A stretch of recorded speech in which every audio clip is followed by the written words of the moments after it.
Hey Ryan, how are you? I think this is his seventh conference final. This is your second now in 2 years. What's it mean to you after all the time that you put in this league to have this opportunity? Yeah, it's pretty special.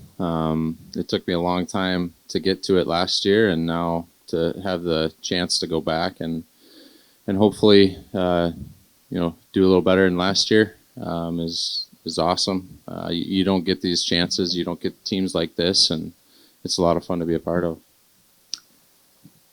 Is there, I don't know, what word? How would you describe it? Like, obviously, there's four guys who've played over 1,000 games, looking for the cup for the first time. Is there something in common, a shared mission? Like, how would you describe it? Well, I can't speak for Joe, but for myself, it's the only reason I'm playing.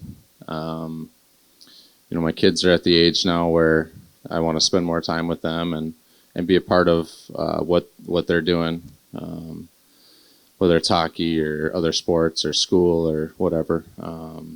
But for me, that's the reason I'm playing.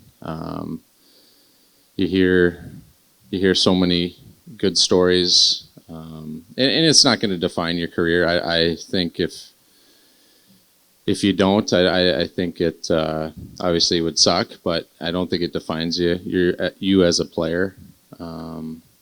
But I mean, that's why I'm playing. It's go out there and compete, and there's no greater feeling than going on the ice and having that in-game battle, and everyone leaves it all out there and lays it all on the line. Front row on the right. For either of you guys, Pete was speaking the other day about how he thinks Edmonton has a lot of similarities to Vegas and Colorado. Do you see those similarities as well, and do you think your road has prepared you for Edmonton? Yeah, there's definitely,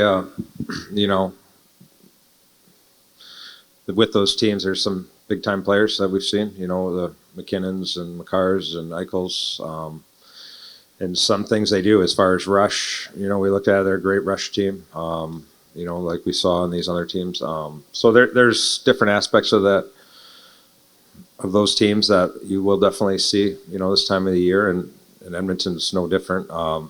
They do some of those things at elite levels, and so our game plan can't really change. We're going to have to be well in certain areas, and that'll help us out. Second row on the left. To that point, Joe, what makes this team so well prepared to handle a team like Edmonton if they're similar to the likes of Colorado and Vegas? I think just how we've built this team throughout the year and our structure. We've talked about it. The staff, I think the players haven't shied away from, what our goal is. Coming down the end of the year, we wanted to create Stanley Cup habits, do some of the things the right way. We're going to get some good teams, and just the way the Central was set up, and and the West, like it's just part of the way. So you do that, and guys have bought in and played really well. And these series, that Vegas series was tight. Both ways, there wasn't much room. Colorado, same thing. But guys have done a tremendous job, I think.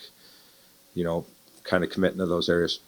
Ryan, you talked about the joy you kind of take away from the battle that's happening at this time of year. I wonder what that battle is like against the likes of Draisaitl and McDavid. Yeah, obviously they're two world-class players. It's going to be tough on us. I think why we've been successful this season is because everybody has bought in. Everyone plays the right way defensively, and then everyone's been contributing offensively. So yeah, the battle, 5 guys on the ice having that goal of defending. Front row on the right. Hey guys, Jeff Kolb with Fox Dallas. For both of you, this team's been through plenty of adversity in the playoffs already.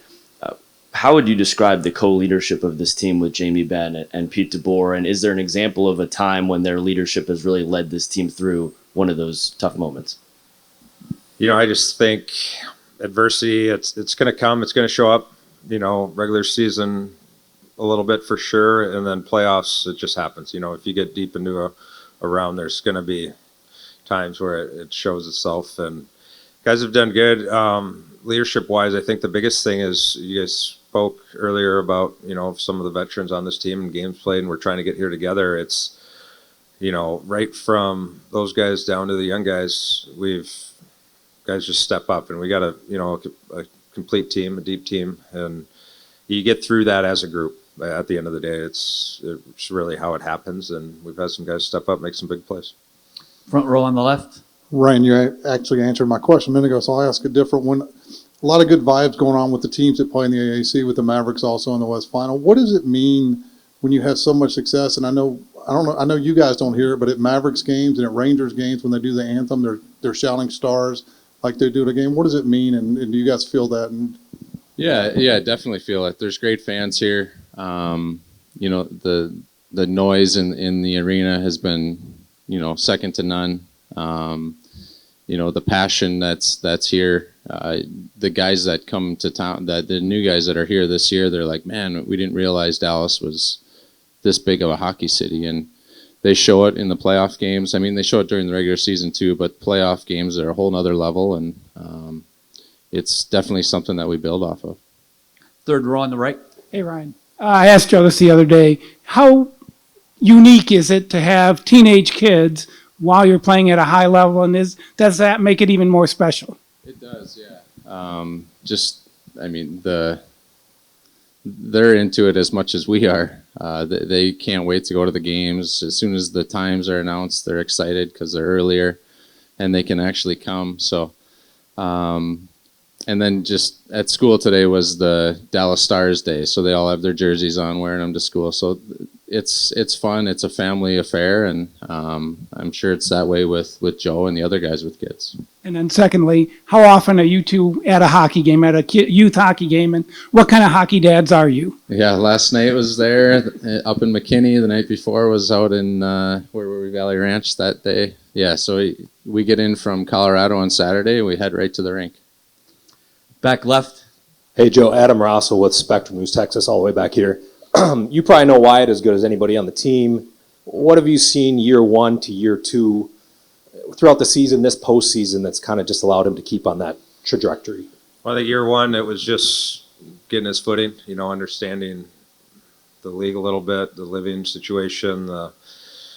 We talk, looking back, you're wondering if he's going to hit a little bit of a wall at any point, but he just, he commanded more ice time, more situational ice time, PK, and handled it. And this year, coming back, it was, I guess, one of the biggest things is just the confidence that you see in him and the belief that he should be there and the want to be a difference maker. And, you see those things, and on the flip side, nothing's changed personality-wise around the house. He's still, a tremendous character at such a young age, and just a good person. Fun to have around for sure. We'll take one more front left. Just facts. If you don't want to say it, fine. But names, spellings, ages of your kids. Do you mind sharing that? I have 4 kids, and Okay. yeah. Two boys, 2 Take too girls. long. Okay. Yeah. You just leave it at that. You're putting me on the spot. No, that's fine. Well, that's why I said it. So if the answer is no, I understand. Yeah. Was it like elementary school, middle school that had stars there? The oldest is 13, so I think he's in 7th grade. Right. And then like an 11-year-old, 9-year-old, and a 6-year-old. Cool. Yeah. Thank you. Thanks a lot, guys.